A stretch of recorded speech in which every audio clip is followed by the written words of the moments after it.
ஒரு தடவை நாரதர் ஒரு தெரு வழியாக போய்கிட்டு இருந்தார். வழியில் ஒருத்தர் வேத சாஸ்திரம்லாம் படிச்சுக்கிட்டு உட்காந்துருந்தார். அவர் நாரதரை பார்த்து எங்கே போயிட்டுருக்குறீங்கன்னு கேட்டார். கடவுளை பார்த்துட்டு வரலாம்னு போயிட்டுருக்கிறேன் அப்படின்னார் நாரதர். அப்படின்னா அவர்கிட்ட எனக்கு எப்போ முக்தி கிடைக்கும்னு கேட்டுட்டு வாங்களேன் அப்படின்னார் இவர். சரி கேட்டு வரேன் அப்படின்னு சொல்லிவிட்டு நாரதர் நடந்தார். கொஞ்சம் தூரத்தில் ஒரு மரத்தடியில் ஒரு தொழிலாளி செருப்பு தைச்சிக்கிட்டு உட்காந்துருந்தார். அந்த ஆளும் அதே மாதிரி கேட்டுக்கிட்டார். எனக்கு எப்போ முக்தி கிடைக்கும்னு கடவுள்கிட்ட கேட்டுக்கிட்டு வாங்களேன்னார். அவர்கிட்டையும் சரின்னு சொல்லிவிட்டு நாரதர் நேராக வைகுண்டத்துக்கு வந்து சேர்ந்தார். கடவுளை பார்த்தார். இவங்க 2 பேரும் சொல்லி அனுப்பின விஷயத்தை பற்றி கேட்டார். அதுக்கு கடவுள் சொன்னார், அந்த செருப்பு தைக்கிற தொழிலாளி உடல் நீத்ததும் உடனே என்னை வந்து அடைவான். ஆனால் அந்த சாஸ்திரம் படித்த ஆள் இப்போதைக்கு என்கிட்ட வந்து சேரமாட்டான். அவன் இன்னமும் பல பிறவிகள் எடுத்து அங்கேயே இருக்க வேண்டியிருக்குது. எப்போ இங்கே வந்து சேருவான்னு எனக்கே தெரியாது அப்படின்னார். நாரதருக்கு இதோட ரகசியம் என்னங்கிறது புரியல. எனக்கு ஒன்றும் புரியலையேன்னாரான் கடவுள்கிட்ட.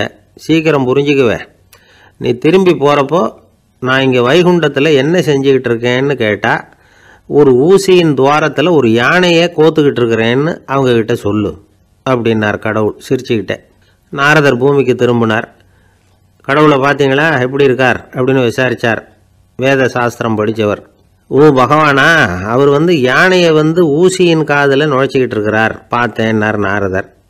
ஊசி காதில் யானையா, அது எப்படி முடியும்? நீங்கள் சொல்கிறத நான் நம்ப மாட்டேன்னு விட்டார் அவர். சரி, இந்த ஆளுக்கு இறைவன் பேரில் நம்பிக்கை இல்லை அப்படிங்கிறத நாரதர் புரிஞ்சுக்கிட்டார். அடுத்தபடியாக அந்த தொழிலாளி இருந்த இடத்துக்கு போனார். இறைவனை பார்த்தீங்களான்னு கேட்டார் அவர். பார்த்தேன், ஒரு ஊசி துவாரத்தில் யானையை கோத்துக்கிட்டு இருந்தார் அப்படின்னு சொல்லிவிட்டு நாரதர் அந்த ஆள் முகத்தை கவனித்தார். அந்த தொழிலாளி இதை கேட்டுட்டு கொஞ்சம் கூட ஆச்சரியப்படலை. அவரால் முடியாத காரியம் கூட உண்டானார். என்ன இப்படி சொல்கிற, ஊசியின் துவாரத்தில் யானையை கோக்க முடியும்னு நீ நம்புறியா அப்படின்னு கேட்டார் நாரதர். நிச்சயமாக நம்புகிறேன்னார் அவர். அது எப்படி அப்படின்னு கேட்டார் இவர். இதை பாருங்கள், நான் இந்த ஆலமரத்தடியில் தான் தினமும் உட்காந்துருக்கிறேன். தினமும் இந்த மரத்திலிருந்து எவ்வளவோ பழம் கீழே விழுது. இந்த பழத்தில் இருக்கிற ஒவ்வொரு விதையிலேயும் உள்ள ஒரு ஆலமரம் இருக்குது. ஒரு சின்ன விதைக்குள்ள ஒரு பெரிய ஆலமரம் இருக்க முடியுங்கிறப்ப ஊசி துவாரத்தில் கடவுள் யானையை நுழைய வச்சாருங்கிறத ஒத்துக்கிறதுல என்ன கஷ்டம் இருக்குது அப்படின்னு ரொம்ப சர்வசாதாரணமாக பதில் சொன்னாராம் அந்த தொழிலாளி. நாரதர் யோசனை பண்ணார். இந்த தொழிலாளி வேத சாஸ்திரங்களையெல்லாம் படிக்கலைன்னா கூட அறிவுபூர்வமாக சிந்தித்து இறைவனை நம்புகிறான். அதனால தான் கடவுள் இந்த ஆளுக்கு சீக்கிரம் முக்தி கிடைக்கும்னு சொன்னார் அப்படிங்கிறத புரிஞ்சுக்கிட்டாராம். இந்த கதையில் வர்ற கடவுள், நாரதர், வைகுண்டம் இதெல்லாம் ஒரு பக்கம் இருக்கட்டும், ஒரு சின்ன விதைக்குள்ள ஒரு பெரிய ஆலமரம் தூங்கிக்கிட்டு இருக்கு அப்படிங்கிற உண்மை, அந்தரத்தில் 1000 கிரகங்கள் சுற்றிக்கிட்டு இருக்குங்கிற உண்மை, இதெல்லாம் நாம் பார்த்துக்கிட்டு தானே இருக்கிறோம். இந்த உண்மைகள் அதிசயமாக நமக்கு தெரியறதுனால அதை நம்பாமல் இருந்துட முடியாது. இயற்கையை பரிபூர்ணமாக நம்புங்கள், அந்த நம்பிக்கையே நம்ம வாழ்க்கைக்கு ஆதாரம் அப்படிங்கிறத விளக்கிறதுக்காக தான் இந்த கதை. இந்த காலத்தில் நம்ம பிள்ளைங்களுக்கெல்லாம் இது மாதிரி நம்பிக்கை அதிகமாகவே இருக்குது. ஒரு நாள் ஒரு சின்ன பையன்கிட்ட கேட்டேன், ஏன்பா கடவுள் ஒரு பானைக்குள்ளே ஒரு யானையை நுழைய வச்சுட்டாருன்னு சொன்னால் அதை நீ நம்புவியா அப்படின்னு கேட்டோம். நம்புவேன் சார், அது ஒன்றும் பெரிய அதிசயம் இல்லைன்னா. எப்படிறான்னு கேட்டோம். எப்படின்னா அந்த பானை அந்த யானையை விட பெருசாக இருந்திருக்கும், அவ்வளவுதான் அப்படின்னு சொல்கிறான்.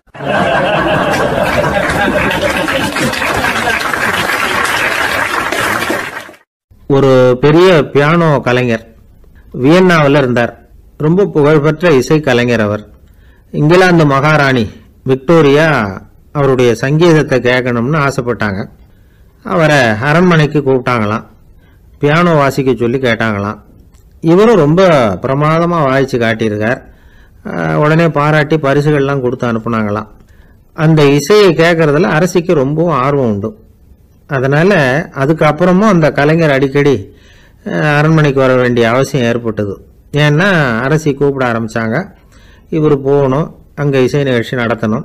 இவர் அங்கே பாடி வாசிக்கிறது உண்டு. ஒரு தடவை மகாராணி அவரை பார்த்து, உங்கள் நாட்டு தேசிய கீதம் பாடுங்களேன் அப்படின்னு கேட்டாங்களாம். உடனே அவர் தன்னுடைய நாடான ஆஸ்திரியாவின் தேசிய கீதத்தை பாடியிருக்கிறார். அவர் பாட ஆரம்பித்த உடனே மகாராணி எழுந்திரிச்சு நின்னாங்களாம். அதுக்கு மரியாதை செலுத்துகிற நோக்கத்தோடு பாட்டு முடிகிற வரைக்கும் அப்படியே நின்றுக்கிட்டு இருந்தாங்களாம். இதுதான் அந்த அரசியினுடைய பெருந்தன்மை. அதாவது நாட்டுப்பற்றுங்கிறது அந்த அளவுக்கு அப்படி இருக்கணும். இப்படி ஒரு அரசியே நம்ம நாட்டு தேசிய கீதத்துக்கு எழுந்திரிச்சு நின்று மரியாதை செலுத்துகிறாங்க அப்படிங்கிறது புரிஞ்சுக்கும் பொழுது அந்த முதிய கலைஞரின் மகிழ்ச்சிக்கு அளவே இல்லையாம். அதுக்கப்புறம் அந்த பியானோ கலைஞர் ஒரு நாள் தன்னுடைய நண்பர் ஒருத்தர்கிட்ட பேசிக்கிட்டு இருந்தாராம். அப்போ சொன்னாராம், மகாராணியார் எனக்கு எவ்வளவோ பரிசுகள்லாம் கொடுத்துருக்குறாங்க. ஒரு தடவை எனக்கு வைரக்கல் பதித்த அணி ஒன்றை கூட பரிசாக கொடுத்தாங்க. ஆனால் அதை விட உயர்ந்த விலை மதிக்க முடியாத அணி என்ன தெரியுமா? நான் என்னுடைய நாட்டு தேசிய கீதத்தை நான் பாடுறப்போ அவங்க எழுந்திரிச்சு நின்று மரியாதை செலுத்தினாங்களே, அதுதான் எனக்கு கிடைச்ச மிகப்பெரிய பரிசு அப்படின்னாராம். எனக்கு தெரிஞ்ச சங்கீத வித்வான் ஒருத்தர் இருக்கார். சமீபத்தில் ஒரு நாள் அவரை பார்த்தேன். எப்படி போயிட்டுருக்கு உங்கள் தொழில் அப்படின்னு கேட்டேன். ரொம்பவும் வித்தியாசமாக போயிட்டுருக்குங்க அப்படின்னார். என்ன சொல்கிறீங்க அப்படின்னு. முன்னாடியெல்லாம் நான் பாடினா எதிரில் இருக்கிறவங்க தான் எழுந்திரிச்சு போயிட்டு இருந்தாங்க. இப்போ எப்படின்னா நான் பாட ஆரம்பிச்சுட்டா உடனே பக்கவாத்தியக்காரனே எழுந்திரிச்சு போயிடுறான் அப்படின்னார் ரொம்ப வேதனையோட.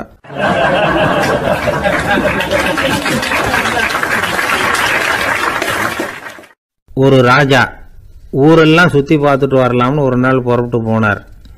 ஒரு இடத்துல தறி நெசவு வேலை ரொம்ப மும்முரமாக நடந்துக்கிட்டு இருந்தது. ஒரு பெரியவர் தறியால் நெசவு வேலை செஞ்சுக்கிட்டு இருந்தார். பக்கத்தில் ஒரு அழகான பொண்ணு உட்காந்து நூலை சுற்றிக்கிட்டு இருக்குது. ராஜா அந்த பெரியவரை பார்த்து யார் இந்த பொண்ணுன்னு விசாரித்தார். ராஜா அப்படி கேட்டதும் அவருக்கு ரொம்ப பெருமையாக போயிட்டுது. ஏன்னா உட்காந்துருந்தது அவரோட மகள். அரசே, இது என்னுடைய மகள். இவ வேகமாக நூல் தெரிக்கக்கூடியவள். வைக்கோல் எடுத்து இவ தெரிச்சா கூட அது எல்லாம் பவுனிழையாக வெளியில் வரும் அப்படின்னு ஒரு ராசி இவளுக்கு அப்படின்னு ரொம்ப பெருமையாக ராஜா கிட்ட சொன்னார். ராஜா இதை கேட்டதும் அசந்துட்டார். அப்படியா, இவ்வளவு அழகும் சாமர்த்தியமும் உள்ள இந்த பொண்ணு என்னோட வரட்டுமே, இவளை என் மருமகளை ஆக்கிக்கிறேன் அப்படின்னார் ராஜா. அந்த பெரியவருக்கு ஒன்றும் புரியல. ஏதோ கொஞ்சம் பெருமையாக சொல்ல போக அது இப்படி ஆயிட்டுதே அப்படின்னு கவலைப்பட்டார். இருந்தாலும் ராஜா பேச்ச தட்ட முடியுமா? மகளை அனுப்பி வச்சுட்டார். ராஜா அந்த பொண்ணை அரண்மனைக்கு அழைச்சிட்டு வந்தார். அங்கே ஒரு அறையில் வச்சு பூட்டி விட்டார். அந்த ரூமு நிறைய வைக்கோலை கொண்டாந்து போட்டு அடைச்சாங்க. 3 ராட்டைகள் வேற வச்சுருந்தாங்க. நாளைக்கு பொழுது விடியறதுக்குள்ளே நீ இந்த வைக்கோலையெல்லாம் தங்க இழைகளாக மாற்றி காட்டணும். நாளைக்கு காலம்பரம் நான் இந்த அறை கதவை திறப்பேன். உன் தகப்பன் சொன்னது மாதிரி எல்லாம் தங்கமாக மாறி இருக்கணும், இல்லைன்னா நீ உயிர் தப்ப முடியாது அப்படின்னு உத்தரவு போட்டார். பாவம் அந்த பொண்ணு என்ன பண்ணும், பகல் பூரா அழுதுகிட்டே உட்காந்துருக்குது. ராத்திரி பூராவும் தூக்கம் வரல. மறுநாள் அதிகாலை நேரத்தில் யாரோ கதவை தட்டுற சத்தம் கேட்டுது. பயந்துக்கிட்டே கதவை திறக்கிறா. திறந்து பார்த்தா வெளியில் 3 அவலட்சணமான பெண்கள். ஒருத்திக்கு கால் அகலமாக முறை மாதிரி இருக்குது, இன்னொருத்திக்கு கட்டை விரல் கரண்டி மாதிரி பெருசாக இருக்குது, 3வது பொண்ணுக்கு உதடு தடித்து ரப்பர் மாதிரி தொங்கிக்கிட்டு இருக்கு. யார் நீங்கள், உங்களுக்கு என்ன வேணும் அப்படின்னு கேட்குது இந்த பொண்ணு. நாங்கள் உங்களுக்கு உதவி செய்கிறதுக்கு தான் வந்திருக்கிறோம் அப்படின்னு சொல்லி உள்ளே வந்தாங்க. உட்காந்தாங்க. கொஞ்ச நேரத்துக்குள்ளே உள்ளே இருந்த வைக்கோலையெல்லாம் தங்க இழைகளாக மாற்றி கொடுத்துட்டு போயிட்டாங்க. காலையில் ராஜா வந்தார், பார்த்தார். ஆகா பேஷுன்னார். இன்னும் கொஞ்சம் வைக்கோலை கொண்டாந்து அந்த ரூமில் போட சொன்னார். இந்த வைக்கோலையும் இன்றைக்கி தங்கமாக மாற்றிவிடு, நாளைக்கு மறுநாள் உனக்கும் இளவரசனுக்கும் கல்யாணம்னு சொல்லிவிட்டார். இன்றைக்கி ராத்திரி அந்த 3 பொண்ணுங்களும் வந்தாங்க. வைக்கோலை பொண்ணு இழைகளாக மாற்றினாங்க, புறப்பட்டாங்க. இந்த பொண்ணு அவங்க காலில் விழுந்து வணங்கினா. என் உசுரை காப்பாற்றினீங்க, உங்களுக்கு நான் என்ன கைமாறு செய்ய போகிறேன் அப்படின்னா. பயப்படாத, நீ விரும்பினா எங்களுக்கு ஒரு உதவி செய்யலாம். உன்னுடைய கல்யாணத்துக்கு நாங்கள் 3 பேரும் வரோம். நீ எங்களை வரவேற்று ராஜாக்கிட்டையும் இளவரசர்கிட்டையும் நாங்கள் உன்னோட பெரியப்பா பொண்ணுங்கன்னு சொல்லி அறிமுகப்படுத்தி வை, நாங்கள் விருந்து சாப்பிட்டுட்டு போயிடுறோம் அப்படின்னாங்க. ரொம்பவும் சந்தோஷமாக சரின்னு ஒத்துக்கிட்டா. கல்யாண நாள் வந்தது. கல்யாணம் ரொம்ப கோலாகலமாக நடந்துக்கிட்டு இருக்கு. எல்லா தேசத்து ராஜா ராணிகளும் வந்துக்கிட்டு இருக்கிறாங்க. அந்த 3 அவலட்சணமான பொண்ணுங்களும் சேர்ந்தாங்க. யார் இவங்கன்னு கேட்டார் ராஜா. என் பெரியப்பா பொண்ணுங்க அப்படின்னா அந்த பொண்ணு. காலும் உதடும் கட்டை விரலும் ஏன் இப்படி உங்களுக்கு அவலட்சணம் ஆயிட்டுது அப்படின்னு கேட்டார். அதுக்கு அந்த பொண்ணுங்க பதில் சொன்னாங்க. என்ன செய்யறது, ஓயாமல் வைக்கோலை நூற்று ஒருத்தியோட கட்டை விரல் அப்படி கரண்டி மாதிரி ஆயிட்டுது. நாக்கில் தொட்டு தொட்டு திரிச்சதுனால ஒருத்தியோட உதடு அப்படி ஆயிட்டுது. காலால் கட்டையை அழுத்தி அழுத்தி தறி போட்டதுனால இன்னொருத்தையோட கால் அப்படி ஆயிட்டுது. உங்கள் மருமகளாக வந்திருக்கிற இந்த பொண்ணு அந்த 3ஐயுமே செய்ய தெரிஞ்சவ தான். என்ன ஆக போதும் இன்னும் கொஞ்ச நாளில் அப்படின்னாங்க. அவ்வளவுதான். ராஜா பயந்துட்டார். அம்மா, இன்னையிலேருந்து நீ இளவரசனின் மனைவி. நீ எப்பவும் அழகாக இருக்கணும். அதனால் நீ இனிமேல் வைக்கோலை திரிக்கவே கூடாது அப்படின்னு உத்தரவு போட்டார். அவளை இக்கட்டான சூழ்நிலையிலிருந்து காப்பாற்றின அந்த 3 பொண்ணுங்களும் சந்தோஷமாக திரும்பி போயிட்டாங்களாம். சுவாமி சின்மயானந்தர் இந்த கதையை சொல்லியிருக்கிறார். தன்னலம் மறந்து சுயலாபத்தை தியாகம் செய்கிறது வைக்கோல்ல இருந்து தங்க இழைய நூக்கிறது மாதிரி அப்படிங்கிறார் அவர். அது இருக்கட்டும், இப்ப நம்ம கதைக்கு வருவோம். ஒரு ராஜா தன்னோட மகனுக்கு சுயவரம் நடத்தினார். எல்லா தேசத்திலிருந்தும் ராஜகுமாரர்கள் வந்திருந்தாங்க. ராஜகுமாரியை கல்யாணம் பண்ணிக்கலாம்ங்கிற ஆசையில் சுயம்பர மண்டபத்திலிருந்து எல்லா ராஜகுமாரர்களும் அலறி அடிச்சுக்கிட்டு வெளியில் ஓடி வந்துகிட்டு இருக்கிறாங்களாம். ஏன் இப்படி எல்லாரும் மிரண்டு போய் ஓடி வர்றாங்கன்னு கேட்டார் ஒருத்தர். அதுக்கு இன்னொருத்தர் விவரம் சொன்னார். ராஜகுமாரியை இன்னைக்கு தான் அவங்க நேரில் பார்த்தாங்களாம், அதுதான் அப்படி ஓடி வந்துகிட்டு இருக்கிறாங்க அப்படின்னார்.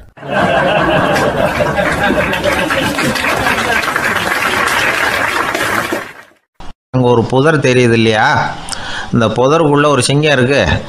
அந்த பக்கமாக நான் போகிறப்போ வர்றப்போலாம் அது என்கிட்ட வம்பு வளர்க்குது, தகராறு செய்யுது, என் மேலே பாயுது, என்னை தாக்குது, ஏன்னு தெரியல அப்படின்னுது. இதை கேட்டதும் அந்த குரங்கு சொல்லிச்சு, இனிமேல் கவலைப்படாத, இந்த தடவை நான் உன்னை காப்பாற்றுறேன்னுது.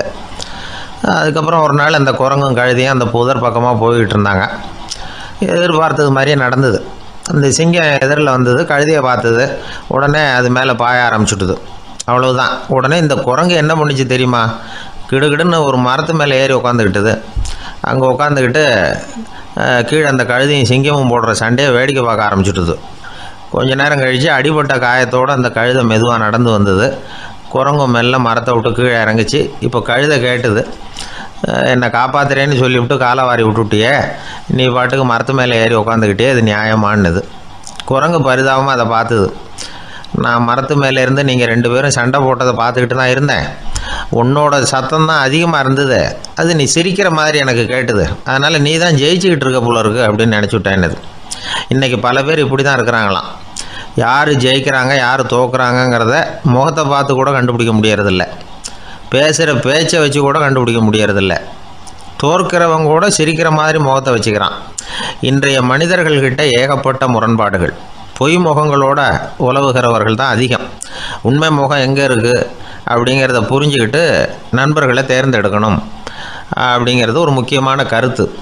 கடவுள் இந்த உலகத்தை படைச்சுவிட்டு அதுக்கப்புறமும் கொஞ்ச நாள் இங்கேயே தங்கியிருந்தாராம். அப்போ தான் அவருக்கு ஒரு உண்மை புரிஞ்சுதான், இந்த உலகத்தில் தங்கி இருக்கிறது எவ்வளவு இடைஞ்சல்னு. தினமும் மனிதர்கள் தேடி ஏதாவது புகார் சொல்லிக்கிட்டே இருந்தாங்களாம். எனக்கு அது வேணும் இது வேணும்னு கேட்டுக்கிட்டே இருந்தாங்களாம்.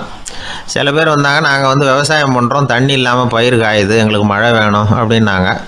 அவங்க போனதும் அதுக்கப்புறம் சில பேர் வந்தாங்க, நாங்கள் மண்பானை செய்கிறவங்க, நிறைய பானை செஞ்சு வச்சுருக்குறோம், மழை பெஞ்சால் எல்லாம் கரைஞ்சி வீணாக போயிடும், அதனால் இன்றைக்கி மழை பெய்யக்கூடாதுன்னாங்க.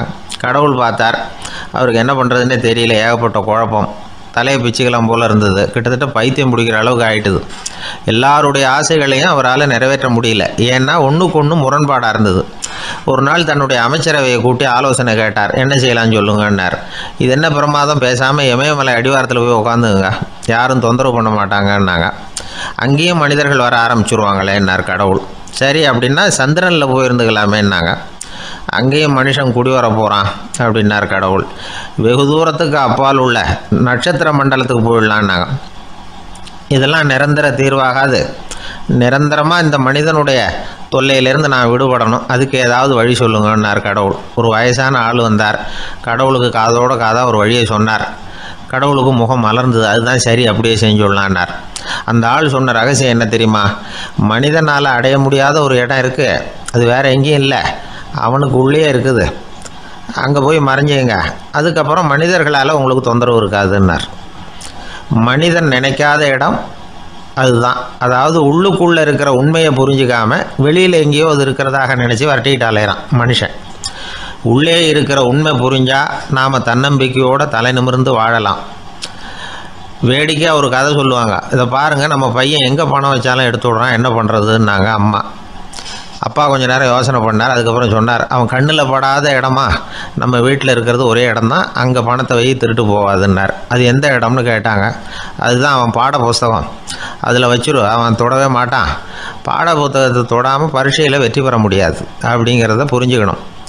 உள்ளே இருக்கிற உண்மையை தொடாமல் வாழ்க்கையில் வெற்றி பெற முடியாது. அதனால் உண்மையை புரிஞ்சுக்கிட்டால் வாழ்க்கையில் வெற்றி நிச்சயம். ஜெருசலேம் அங்கே உள்ள ஒரு தேவாலயம், அதில் உள்ள பலிபீடத்தின் முன்னாடி ஒரு பெட்டி உண்டு, அது காணிக்கை பெட்டி. ஆலயத்துக்கு வர்றவங்க பிரார்த்தனை பண்ணிவிட்டு திரும்பி போகிற சமயத்தில் அந்த பெட்டியில் காணிக்கை போடுவாங்க. அவங்களால எவ்வளவு முடியுமோ அவ்வளவு போடுறது வழக்கம். அவங்கவுங்க வசதிக்கு தகுந்த மாதிரி போடுவாங்க. வசதி உள்ளவங்களாக இருந்தாலும் சரி, வசதியே இல்லாத வறியவர்களாக இருந்தாலும் சரி, ஆலய காணிக்கை பெட்டியில் காசு போடுறது அவங்களுக்கு ரொம்ப பெருமையான ஒரு செயல். ஒரு சமயம் இயேசு தம்முடைய சீடர்களோடு அந்த ஆலயத்துக்கு வர்றார்.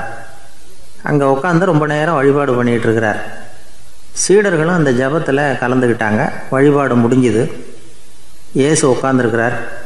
காணிக்கை பெட்டியில் காசு போடுறவங்கள கவனிக்கிறார். சீடர்களும் அதையே கவனிச்சுக்கிட்டு இருக்கிறாங்க. ரொம்ப பேர் வரிசையாக வந்தாங்க. அவங்களால முடிஞ்ச அளவுக்கு காசு போட்டுட்டு அவங்க பாட்டுக்கு போய்கிட்டு இருக்கிறாங்க. வசதியானவங்க நிறைய பேர் வந்தாங்க. அதுக்கு மத்தியில் வயசான ஒரு அம்மா, அவங்களும் வந்து காசு போட்டுட்டு போகிறாங்க. இப்போ இயேசு தன்னுடைய சீடர்கள் பக்கம் திரும்பினார். ஒரு கேள்வி கேட்டார். இப்போ இந்த காணிக்கை பெட்டியில் நிறைய பேர் வந்து காசு போட்டுட்டு போகிறத நீங்கள் கவனிச்சிங்க. இன்றைக்கி இந்த காணிக்கை பெட்டியில் ரொம்பவும் அதிகமாக காசு போட்டது யார் அப்படின்னு கேட்டார். முதல்ல வந்தார் ஒரு பெரிய மனுஷன், அவர் தான் அதிகமாக போட்டார் அப்படின்னார் ஒருத்தர். மூணாவதாக வந்தவர் தான் அதிகமாக போட்டார், நான் கவனித்தேன் அப்படின்னாரு இன்னொருத்தர். இப்படி ஆளுக்கு ஒரு விதமாக சொல்கிறாங்க. கடைசியாக இயேசு சொன்னாராம், இன்றைக்கு அந்த பெட்டியில் அதிகமாக காசு போட்டவங்க அந்த வயசான அம்மா தான் அப்படின்னாராம். சீடர்களுக்கு ஒன்றும் புரியல. அந்த அம்மா ரொம்பவும் ஏழையாச்சே, அவங்க எப்படி அதிகமாக காணிக்கை செலுத்த முடியும் அப்படிங்கிறது அவங்க சந்தேகம். இயேசு விளக்குனார். நிறைய பேர் வந்தாங்க, நிறையவே காசுகள் போட்டாங்க, அது உண்மைதான். ஆனால் அந்த அம்மா என்ன பண்ணாங்க கவனிச்சிங்களா? வந்தாங்க, தன்னுடைய காசு பையை திறந்தாங்க, அப்படியே கொட்டுனாங்க. அதில் இருந்தது 2 காசுகள் தான். அந்த 2 காசும் காணிக்கை பெட்டியில் விழுந்துட்டுது. மற்றவங்கள்லாம் தங்கள்கிட்ட இருந்த செல்வத்தின் ஒரு சிறு பகுதியை எடுத்து பெட்டியில் போட்டாங்க. ஆனால் இந்த அம்மா தன்கிட்ட என்ன இருந்ததோ அதை அப்படியே போட்டுட்டாங்க. தன்னுடைய பிழைப்புக்காக வச்சுருந்த அவ்வளவையும் இழக்கிறதுக்கு தயாராகிட்டாங்க. அவ்வளவு தாராள மனசு அவங்களுக்கு. அதனால் அவங்க செலுத்தின காணிக்கை தான் அளவில் அதிகம் அப்படின்னார். விலை மதிப்பில்லாத முத்து புதையல் ஒருத்தனுக்கு கிடைக்க போகுதுன்னு வச்சுக்கோங்க. அதன் மதிப்பை உணர்ந்தவன் என்ன பண்ணுவான்? அதை அடையிறதுக்காக தன்கிட்ட இருக்கிற எதையும் கொடுக்கறதுக்கு தயாராக இருப்பான் இல்லையா? அது மாதிரி தான் இதுவும் அப்படின்னார். உலக மதிப்பீடுகளை துரும்பா தூசியாக மதித்து அதையெல்லாம் உதறி விடுகிறவன் இறையருள் அப்படிங்கிற இணையில்லாத செல்வத்தை பெறுகிறான் அப்படிங்கிறது இதில் உள்ள கருத்து. இறைவனுக்காக இழப்பதுன்னா துன்பப்படுகிறவர்களுக்காக, ஏழைகளுக்காக, ஏதுமற்றவர்களுக்காக இழப்பது அப்படின்னு அர்த்தம். உங்கள் அயலானுக்கு நீங்கள் என்ன உதவி செய்தாலும் அதை எனக்கே செய்கிறீர்கள் அப்படின்னு இயேசு சொல்லியிருக்கிறார். அடுத்தவங்களுக்கு உதவணுங்கிற குணம் இன்னைக்கு ரொம்ப குறைஞ்சி போச்சு. ஒருத்தன் வாழைப்பழத்தோல் வழுக்கி கீழே விழுந்துட்டான். பக்கத்தில் இருந்த நண்பன் உடனே இவனை தூக்கிக்கிட்டு போய் ஆஸ்பத்திரியில் சேர்த்துட்டான். அதுக்கப்புறம் சொன்னான், நீ அந்த வாழைப்பழத்தோலில் காலை வைக்க போகிறத முன்னாடியே நான் கவனிச்சுட்டேன் அப்படின்னானா. அப்படின்னா அப்போவே நீ எனக்கு உதவி செஞ்சுருக்கலாமே அப்படின்னானா அவன். நான் டாக்டருக்கு உதவலாம்னு நினச்சிட்டேன் அப்படின்னா இவன்.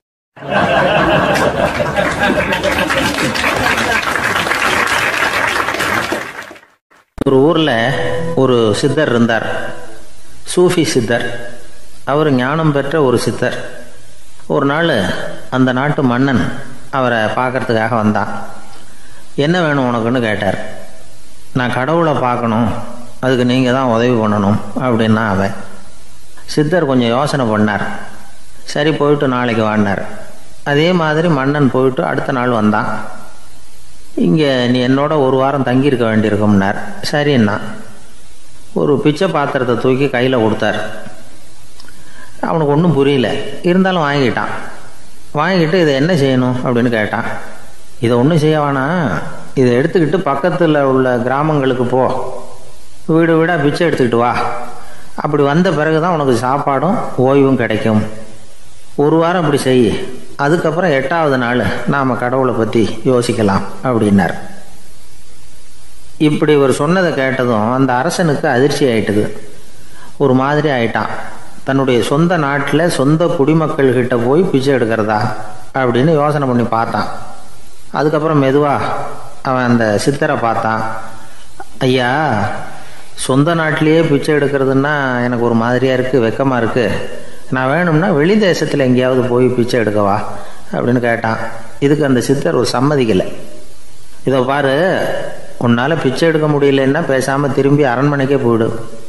அதுக்கப்புறம் கடவுளை பற்றியெல்லாம் பேசுறதுக்கு என்னை தேடிட்டு வரக்கூடாது அப்படின்னு விட்டார். மன்னன் தயங்கினான். இருந்தாலும் மனசை சரி பண்ணிட்டு சம்மதிச்சான்.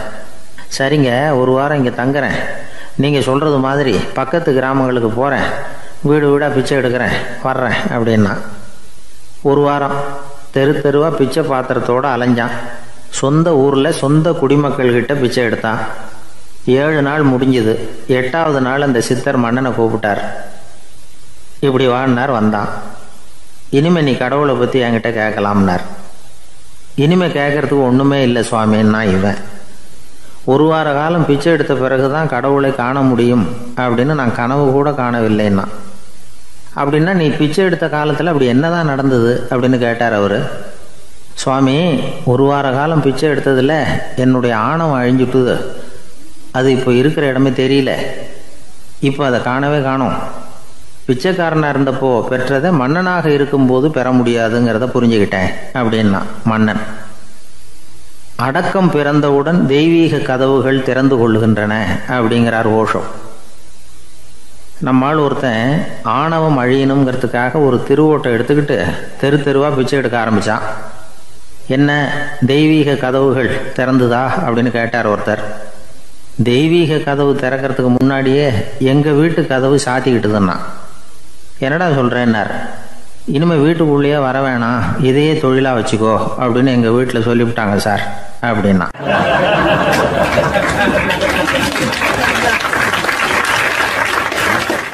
கப்பல் கடலில் போய்கிட்டு இருக்கு. புயல், சூறாவளி, அலையெல்லாம் பெருசு பெருசாக ரொம்ப உயரமாக உண்டாகுது. கடுமையான காற்றிலேயும் வேகமான அலைகள்லேயும் சிக்கி அந்த கப்பல் தடுமாறுது. திசை மாறி போச்சு. எந்த பக்கம் போயிட்டு இருக்கிறோம்னே தெரியல. அந்த கப்பலை செலுத்திக்கிட்டு இருந்த மாலுமி ரொம்ப சாமர்த்தியமாக செயல்பட்டார். தன்னுடைய அறிவாற்றலையும் திறமையையும் முழுமையாக பயன்படுத்தினார். அந்த கப்பலை கட்டுப்படுத்தினார். மெதுவாக அந்த சூறாவளியிலிருந்து கப்பலை காப்பாற்றி கரைக்கு கொண்டுட்டு வந்து சேர்த்துட்டார். மாலுமின்னு ஒருத்தர் இருந்ததுனால அந்த மரக்கலம் காப்பாற்றப்பட்டது. மாலுமின்னு ஒருத்தர் இல்லைன்னு வச்சுக்கோங்க, அந்த கப்பலோட கதி என்னவாக இருக்கும் யோசிச்சு பாருங்கள். ஒரு கோபக்காரனுடைய நிலைமையும் அப்படித்தானா. கோபக்காரன்கிறவன் ஒரு மாலுமி இல்லாத மரக்கலம் அப்படிங்கிறார் நபிகள் நாயகம். கொந்தளிக்கிற கடலில் கொடுமையான அலைகளின் உச்சியில் அல்லல் படுகிற மரக்கலத்தை விட மோசமானது கோபக்காரனின் நிலைமை அப்படிங்கிறது அவருடைய கருத்து. அது மாதிரி இதுன்னு சொல்லலை, அதை விட மோசம் இது அப்படிங்கிறார். ஏன் தெரியுமா? ஒரு கப்பல் கடலில் தடுமாறினா அதை சரிப்படுத்த மாலுமி இருக்கிறார். அவர் தன்னுடைய சாமர்த்தியத்தினால் அதை கட்டுப்படுத்தி சரியான வழிக்கு கொண்டுட்டு வந்துடுவார். ஆனால் கோபக்காரனுடைய நிலைமை அப்படி இல்லை அப்படிங்கிறார் நபிகள் நாயகம். மனித மனம் ஒரு மரக்கலம், அறிவு அதில் இருக்கிற மாலுமி. மாலுமி மரக்கலத்தை செலுத்துகிறான், அவனுக்கு கட்டுப்பட்டு அது ஓடுது. ஆனால் கோபக்காரனுங்கிற மனுஷங்கிட்ட அறிவுங்கிற மாலுமி சரியாக வேலை செய்ய மாட்டான். ஏன்னா கோபம் அந்த மாலுமியின் கண்களை அவிச்சிரும், காதுகளை கேட்காம பண்ணிவிடும். கண்ணையும் காதையும் மூடிவிட்டு கப்பலை ஓட்டுனா எப்படி ஓட்டுறது? அதனால் கோபக்காரன் மாலுமி இல்லாத மரக்கலம். இடி மின்னலில் மாட்டிக்கிட்டு கஷ்டப்படுற கப்பல் மாதிரி கஷ்டப்படுறான். பெரியவங்கள்லாம் என்ன சொல்கிறாங்க? உனக்கு கெடுதல் பண்ணவனுக்கும் நீ நன்மையை செய், எவருடைய விருப்பு வெறுப்பையும் பொருட்படுத்தாதே, பரம எதிரிக்கும் நீ நன்மை செய்ய ஆரம்பித்தா உன்னுடைய தூய நிலையை பார்த்துட்டு அவனும் உனக்கு நெருக்கமான நண்பனாக ஆயிடுவான். இதுதான் பெரியவங்க நமக்கு சொல்லியிருக்கிறது. புனித குரான் சொல்கிறது என்ன? தீமையை நன்மையை கொண்டே நீர் தடுத்து கொள்ளும் அப்படின்னு சொல்லப்பட்டிருக்கு. அதில் இன்னா செய்தாரை ஒருத்தல் அவர் நாண நன்னயம் செய்து விடல் அப்படிங்கிறார் திருவள்ளுவர். செல்வந்தர் ஒருத்தர்கிட்ட ஒரு சிறுவன் ஆடு மேய்ச்சிக்கிட்டு இருந்தானா. பெரியவர் அவனை கூப்பிட்டு, நீ நேராக போய் ஒரு ஆட்டில் உள்ள ரொம்ப நல்ல பகுதி எதுவோ அதை எடுத்துக்கிட்டு வா அப்படின்னாரான். இவன் போனான். ஒரு ஆட்டு உடம்புல இருந்த நாக்கு, இருதயம், இது ரெண்டையும் எடுத்துகிட்டு வந்து கொடுத்தானான். பெரியவர் வாங்கி பார்த்தார். அதுக்கப்புறம் இப்போ நீ போய் இன்னொரு ஆட்டில் இருக்கிற ரொம்ப கெட்ட பகுதி எதுவோ அதை எடுத்துகிட்டு வா அப்படின்னாரான். இவன் போய் எடுத்துகிட்டு வந்தான். அவன் கையில் இருந்தது மறுபடியும் அதே மாதிரி நாக்கு, இருதயம், இது ரெண்டும் தான். என்னது இப்பவும் அதையே கொண்டுட்டு வந்திருக்கிற அப்படின்னாரான் பெரியவர். இவன் சொன்னானா, ஒரு உடம்பில் உள்ள ரொம்ப நல்ல பொருளும் இதுதான், ரொம்ப கெட்ட பொருளும் இதுதான் அப்படின்னு நானாம். இளம் வயசில் இப்படி பதில் சொன்னவர் தான் பேரறிஞர் லுக்மானுல் ஹக்கீம் அவர்கள். கோபப்படாமல் இருந்தால் இது ரெண்டும் நல்லா வேலை செய்யும், கோபப்பட்டால் இது ரெண்டும் மோசமாக வேலை செய்யும். அதை புரிஞ்சுக்கிறதுக்காகத்தான் இன்றைக்கி இந்த தகவல். கோபம் வந்துட்டால் நாம் என்ன செய்கிறோங்கிறது நமக்கே தெரியாது. ஒருத்தர் டாக்டர்கிட்ட போனார் அவசரமாக, டாக்டர் எனக்கு இப்போ கடுமையான கோப வெறி, எனக்கு கண்ணு மண்ணு ஒன்றும் புரியல, உடனடியாக அதை கட்டுப்படுத்தணும், உடனே இதுக்கு ஏதாவது ஒரு மாத்திரை கொடுங்க ப்ளீஸ் அப்படின்னார். அந்த டாக்டரும் உடனே ஒரு மாத்திரையை கொடுத்து இதை உடனே போடுங்க, நான் தண்ணி கொண்டுகிட்டு வரேன்னு உள்ளே போனார். தண்ணியோடு திரும்பி வந்தார். இவர் சொன்னார், டாக்டர் நீங்கள் கொடுத்த மாத்திரை ரொம்ப பெருசாக இருந்தது, இருந்தாலும் கஷ்டப்பட்டு முழுங்கிட்டேன்னார். டாக்டர் சந்தேகத்தோடு மேசையை பார்க்குறார். பார்த்தா மாத்திரை அங்கேயே இருக்குது, பேப்பர் வெயிட்டை காணலை.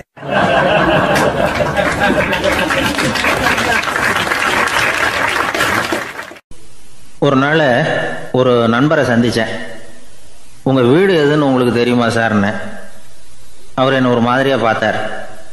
அப்புறம் சொன்னார், தெரியும் அப்படின்னாரு. சரி, உங்கள் தொலைபேசி எண் உங்களுக்கு தெரியுமான்னு. அதுவும் தெரியும்னார். உங்கள் மனைவி மக்கள் யார் யாருன்னு உங்களுக்கு தெரியுமான்னு கேட்டேன்.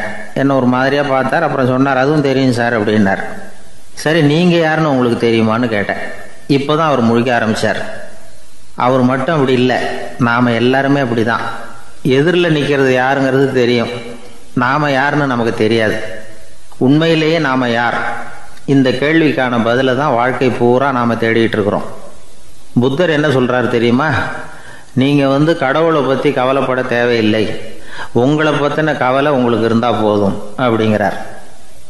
நான் யார், எனக்கு ஏன் இந்த கவலை அப்படின்னு உங்களை நீங்களே கேட்டுக்குங்க அப்படிங்கிறார். நாம் ஏன் கடவுளை படைத்தோம்? அது ஒரு நழுவல் முயற்சியாம், அதாவது தன்னிடமிருந்து தானே தப்பிக்கிற ஒரு முயற்சியாம். இப்படி தான் அதை சொல்கிறாங்க அறிஞர்கள்லாம். மக்கள் பொய்யான பிரச்சனைகளில் ஆர்வமாக இருக்கிறாங்க, அதுக்கு தீர்வு காணவும் முயற்சி பண்ணுறாங்க. கடவுளை பற்றி விவாதிக்க எல்லாருக்கும் விருப்பம், தன்னுடைய சுயம் பற்றிய பிரஜையே இருக்கிறதில்ல. ஆகக்கூடிய விஷயம் என்னென்னா, கடவுள் சமாளிப்புக்கு பயன்படுத்தப்படுகிறார். மனவியல் என்ன சொல்லுது தெரியுமா? கடவுள், சொர்க்கம், மறுபிறவி இதை பற்றிலாம் பேச ஆரம்பிக்கிறவங்க யார் தெரியுமா? போருக்கு போகிறவன், துன்பத்தில் சிக்கி கஷ்டப்படுறவன், நோய் படுக்கையில் விழுந்தவன், இவங்க தான். நாம் அனுபவத்திலே பார்க்குறோமே இதையெல்லாம். கடவுளை துணைக்கு கூப்பிடுறவங்க யாருன்னு கவனித்து பாருங்கள். பரீட்சை எழுத போகிறவன், வேலை தேடி அலையிறவன், பண நெருக்கடியில் இருக்கிறவன், விபத்தில் சிக்கிக்கிட்டவன், இவங்கெல்லாம் தான். தேர்வில் வெற்றி பெற்றதும் அவரை துணைக்கு கூப்பிடுறதில்ல, வேலை கிடைச்சதும் அவர் துணை தேவைப்படுறதில்ல. ஏன் இப்படி? கொஞ்சம் யோசனை பண்ணி பாருங்கள். துன்பம் வருகிற போது அந்த துன்பத்தை தவிர்க்க வேண்டிய நிலையில் அதிலிருந்து நழுவி போகிறதுக்காக பிரார்த்தனை தேவைப்படுது. எல்லாம் நல்லபடியாக நடக்கிறப்போ பிரார்த்தனை செய்யறதில்ல. புத்தருடைய வழி என்ன தெரியுமா? அந்த வழியில் கடவுளும் கிடையாது, பிரார்த்தனையும் கிடையாது. புத்தர் செய்தது இதைத்தான்.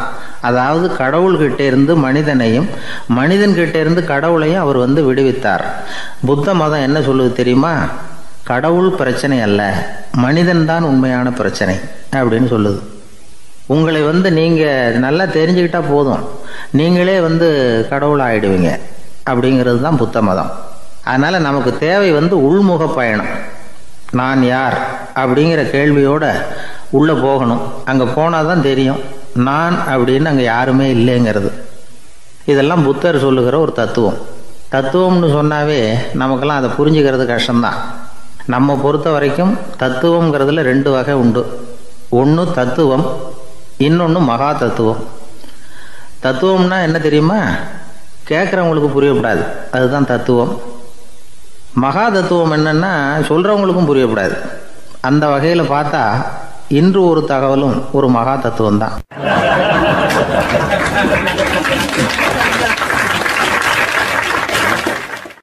ரொம்ப பேருக்கு கூட்டத்தில் பேசுறதுன்னா பயம். நமக்கு ஒன்றும் தெரியாதுன்னு மற்றவங்க நினச்சிடக்கூடாதுங்கிற எண்ணம் தான் இதுக்கு காரணம். ரொம்ப முக்கியமான ஒரு கூட்டம்னா பயமும் அதிகமாக இருக்கும். முக்கியமானவங்கள்லாம் வருவாங்களே, அவங்களாம் நம்மளை பற்றி மட்டமாக நினச்சிருவாங்களே அப்படிங்கிற பயம் வந்துடும். ஆனால் மேடை பேச்சுங்கிறது அவ்வளவு கடினமான ஒரு காரியம் இல்லைங்கிறாங்க அது சம்பந்தமான நிபுணர்கள். யாரும் பேச்சாளர் ஆகலாம், இது ஒன்றும் பெரிய கிஃப்ட்டு கிடையாது அப்படின்னு அவங்க சொல்கிறாங்க. நீங்கள் ஒரு சிறந்த பேச்சாளர் ஆகணுமா அப்படின்னா அதுக்குன்னு சில ஆலோசனைகளை சொல்லி வச்சுருக்கிறாங்க அனுபவசாலிகள். முதல் ஆலோசனை என்னென்னா, உங்கள் பேச்சு எளிமையாக இருக்கணும். ஏதாவது ஒரு கருத்து அல்லது 2 கருத்து சொன்னால் போதும். 20 அல்லது 30 கருத்துக்களை சொல்லிகிட்டே போகக்கூடாது. 2வது ஆலோசனை, நீங்கள் என்ன பேச போகிறீங்கிறது முதல்ல உங்களுக்கு நல்லா புரியணும். அதுக்கப்புறம் தான் அதை அடுத்தவங்களுக்கு புரிய வைக்க முடியும். எப்படி ஆரம்பிக்க போகிறோம், எந்த கருத்தை முக்கியமாக வலியுறுத்த போகிறோம், எப்படி முடிக்க போகிறோம் அப்படிங்கிறத முதல்ல நல்லா சிந்தித்து மனசில் வச்சுக்கணும். கடைசியாக என்ன சொல்கிறீங்களோ அதுதான் கேட்குறவங்க மனசில் நிற்கும். 3வது ஆலோசனை என்னென்னா, உங்கள் பேச்சு சுருக்கமாக இருக்கணும். ஒரு 15 நிமிஷம் பேசுகிறது ரொம்ப பொருத்தம். மணிக்கணக்கில் பேசிக்கிட்டு இருக்கிறது நல்லதில்லை. 4வது ஆலோசனை, நீங்கள் பேசுகிறது உண்மையாக இருக்கணும். உங்களுக்கு உண்மையான அனுபவங்கள் இருக்கும், அதை சொல்லலாம். உங்களுடைய உண்மையான அனுபவங்களை மற்றவங்களோட பகிர்ந்துக்கணும், அதுதான் முக்கியம். 5வது ஆலோசனை, ஆரம்பத்தில் கொஞ்ச நேரம் உங்களை பற்றியும் எதிரில் உள்ளவங்களை பற்றியும் சம்மந்தப்படுத்தி ஏதாவது பேசி ஒரு நெருக்கத்தை ஏற்படுத்திக்கணும். ஒவ்வொருத்தரும் இப்போ இவர் பேச போகிறது நம்ம சம்மந்தப்பட்டது அப்படின்னு நினைக்க ஆரம்பிச்சிருவாங்கல்ல, அதுக்கப்புறம் அவங்க கேட்க தயாராகிட்டாங்கன்னு அர்த்தம். எதிரில் உட்காந்துருக்கிற கூட்டத்திலேருந்து 3 பேரை தேர்ந்தெடுங்க. அதாவது வலது பக்கம் ஒருத்தர், நடுவில் ஒருத்தர், இடது பக்கம் ஒருத்தர். அதாவது உங்களை ரொம்ப கனிவாகவும் ஆர்வமாகவும் பார்க்குறவராக பார்த்து தேர்ந்தெடுத்துங்க மனசுக்குள்ளே. நீங்கள் பேசும்பொழுது என்ன பண்ணணும்னா, இவங்களை நேருக்கு நேராக மாறி மாறி பார்த்துக்கிட்டே பேசுனீங்கன்னா நீங்கள் ஏதோ ஒட்டுமொத்த கூட்டத்தையும் பார்த்து பேசுகிறதாக ஒரு உணர்வு அது ஏற்படுத்திவிடும். 6வது ஆலோசனை என்னென்னா, சொற்பொழிவுன்னா நீங்கள் பேசணும், படிக்கக்கூடாது. எழுதி படிக்கிறது நல்லா இருக்காது. குறிப்புகள் வேணும்னா வச்சுக்கலாம்.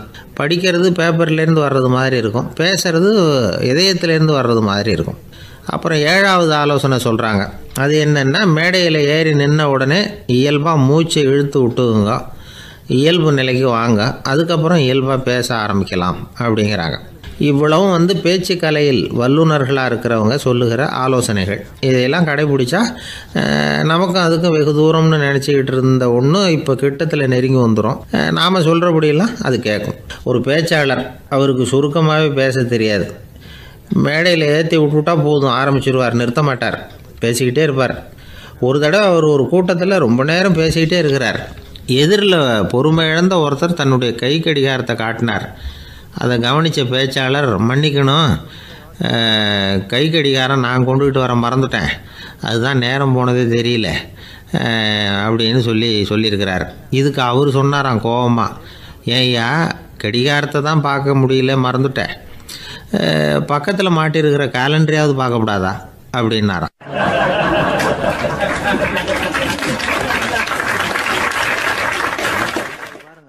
அர்ஜுனன் கேட்ட கேள்விக்கெல்லாம் பகவான் கண்ணன் பதில் சொன்னார். அதுக்கு பேர் பகவத்கீதை. அதே மாதிரி உத்தவன் கேட்ட கேள்விக்கும் அவர் பதில் சொல்லியிருக்கிறார். அதுக்கு என்ன பேருனா உத்தவ கீதைன்னு பேர். அது சரி, உத்தவன்னா யார்? கண்ணனுக்கு சின்ன வயசுலேருந்தே தேர் ஓட்டிக்கிட்டு இருந்தவன் அவன் தான். குருஷேத்திர போர் முடிஞ்சது, அதர்மத்தை அழித்து தர்மத்தை நிலைநாட்டி தர்மனுக்கு முடிச்சு விட்டினார் கண்ணபிரான். அதுக்கப்புறம் துவாரகைக்கு திரும்பினார். தான் வந்த காரியம் முடிஞ்சது, அதனால் இளமையிலிருந்தே தனக்கு தேரோட்டியாக இருந்து வந்த உத்தவனை கூப்பிட்டார். இந்த பாருப்பா, உனக்கு வேணுங்கிறத கேளுன்னார். அவன் தனக்குன்னு எதையும் கேட்குறதுக்கு ஆசைப்படலை. இருந்தாலும் கேள்வி கேட்குறதில் அவன் ரொம்ப கெட்டிக்காரன். அதனால் கேட்க ஆரம்பித்தான். பரந்தாமா, ராஜசூய யாகத்துக்கு தர்மனை கூப்பிட்டு தன்னுடைய அரண்மனையில் விருந்து வச்சான் துரியோதனன். அதுக்கப்புறம் சூதாட்டத்துக்கு கூப்பிட்டான். தர்மன் தோல்வி அடைகிற மாதிரி பண்ணிவிட்டான். நீங்கள் தான் முக்காலமும் உணர்ந்தவராச்சே, சூதாட்டத்தில் தர்மர் ஜெயிக்கிறது மாதிரி பண்ணியிருக்கக்கூடாதா? இந்த பகடக்காயை உருட்டுறப்போ நீங்கள் எதிர்பார்த்தது விழற மாதிரி பண்ணியிருக்கலாமே. சரி, அதுதான் இல்லை. வேடிக்கை பார்த்துக்கிட்டு இருந்த பீமன், அர்ஜுனன், நகுலன், சகாதேவன் இவங்களையும் பணையம் வச்சு ஆடுறப்போவாவது காப்பாற்றிருக்கலாம். அதையும் நீங்கள் செய்யலை. பாவம், அந்த அவலை பொண்ணு, ஒன்றும் புரியாத ஒன்றும் தெரியாத அந்த உன்னுடைய சகோதரி திரௌபதி, அந்த பொண்ணை துச்சாதனன் இழுத்துக்கிட்டு துகில் உரிகிற கட்டத்தில் காப்பாற்றினியே. இது நியாயமா, முறையா, அறமா? இதுதான் உத்தவன் கேட்ட கேள்வி. இதுக்கு பரந்தாமன் பதில் சொல்கிறார். அப்படி கேள் உத்தவா, தருமனை துரியோதனன் சூதாட அழைக்கும் பொழுது என்ன சொன்னான் தெரியுமா? நான் பணையம் வைக்கிறேன், எனக்கு பதிலாக என்னுடைய மாமன் சகுனி பகடக்காய்களை உருட்டுவான்னு சொன்னான். உடனே தருமன் எனக்கு பதிலாக என்னுடைய மைத்துனன் கண்ணன் பகடக்காய்களை உருட்டுவான்னு சொல்லியிருக்கலாமே, அப்படி சொல்லலை. என்ன செஞ்சான் தெரியுமா? துரியோதனன் கூட சூதாட்டத்துக்கு சம்மதிச்சிட்டோம், கடவுளே இது என்னுடைய மைத்துனன் கண்ணபிரானுக்கு தெரியக்கூடாது அப்படின்னு வேண்டிக்கிட்டான். இதனால் தருமன் எனக்கு மனசால் தடை போட்டுட்டான். அதனால் அரண்மனைக்கு வெளியிலேயே என்னை கூப்பிடுவாங்கன்னு நான் காத்துக்கிட்டு இருந்தேன். பீமன், அர்ஜுனன், நகுலன், சகாதேவன், திரௌபதி இவங்கள பணையம் வச்சு ஆடுறப்போவாவது கூப்பிடுவாங்கன்னு பார்த்தேன். அப்பவும் அவங்க என்னை கூப்பிடல, நினைக்கல. திரௌபதியை துச்சாதனன் கூந்தலை பிடிச்சி இழுக்கிறான். அப்போ கூட அவள் தன்னுடைய உடல் பலத்தால் தடுக்கிறதுக்கு முயற்சி பண்ணாலே தவிர என்ன நினைக்கல. துரியோதனன் சபைக்கு இழுத்து செல்லப்பட்ட திரௌபதி அறநூல்களையும் அரச நீதிகளையும் சொல்லிக்கிட்டு இருந்தாலே தவிர என்ன நினச்சே பார்க்கலை. துகில் உரிகிற கட்டத்தில் தான் ஹரி ஹரி கண்ணா பறந்தாமன்னு கூப்பிட்டா, அதனால தான் அப்போ போய் நான் காப்பாற்றினேன் அப்படின்னா பறந்தாமன். அப்படின்னா நீ அழைச்சாதான் போவியா, நீயா போக மாட்டியா அப்படின்னு கேட்குறான் உத்தவன். ஆமாம், நான் கூப்பிட்டா தான் போவேன். மனிதர்கள் செய்யக்கூடிய செயல்களையெல்லாம் அவங்கவுங்க போக்கிலேயே விட்டுட்டு வேடிக்கை பார்த்துக்கிட்டு இருப்பேன். நான் குறுக்கிட்டு ஒன்றுமே செய்ய மாட்டேன் அப்படின்னா பறந்தாமன். மனுஷன் தவறு பண்ணுனா திருத்த மாட்டியா, சும்மா பார்த்துக்கிட்டு தான் உட்காந்துருப்பியா அப்படின்னு கேட்குறான் உத்தவன். நான் மனுஷனுடைய உள்ளத்தில் இருக்கிறப்போ என் எதிரில் மனுஷன் தவறு பண்ண மாட்டான் அப்படின்னு ஆனால் கண்ணன். அதாவது யார் நினைக்கிறாங்களோ அவங்க உள்ளத்துலலாம் அவன் இருக்கிறான். அப்படி இருக்கிறப்போ தவறு செய்ய மனுஷன் அஞ்சுவான். இதுதான் உத்தவ கீதைங்கிறது. இந்த காலத்துலேயும் சில பேர் பகவான் மாதிரி அடுத்தவங்க கஷ்டப்படுறத வேடிக்கை பார்த்துக்கிட்டு இருக்கிறது உண்டு. அன்றைக்கி அப்படித்தான். நடுத்தெருவில் ஒரு திருடனை பிடிச்சி எல்லாரும் சேர்ந்து அடிச்சுக்கிட்டு இருக்கிறாங்க. ஒரு ஆள் மட்டும் தள்ளி நின்று அதை வேடிக்கை பார்த்துக்கிட்டு இருக்கான். பார்த்துக்கிட்டு சிரிச்சுக்கிட்டு இருக்கிறான். என்ன சார் இது, பாவம் அந்த ஆளை போட்டு அப்படி அடிக்கிறாங்களே அப்படின்னோம். அடிக்கட்டும் சார், அவன் அடி வாங்க வேண்டிய ஆள் தான் அப்படின்னா அவன். ஏன் சார் அப்படி சொல்கிறீங்க அப்படின்னு கேட்டோம். பின்ன என்ன சார், நான் ஒருத்தர் பையில் இருந்த பர்ஸை எடுக்கிறதுக்கு முயற்சி பண்ணிக்கிட்டு இருந்தேன், அதுக்குள்ளே அவன் முந்திக்கிட்டு அப்வேஸ் பண்ணிவிட்டான், பர்ஸை அவன் எடுத்துட்டான். பார்க்குறதுன்னா எடுக்கிறது அவனா? என்ன சார் நியாயம் இது, நல்லா வாங்கட்டும் அப்படிங்கிறான்.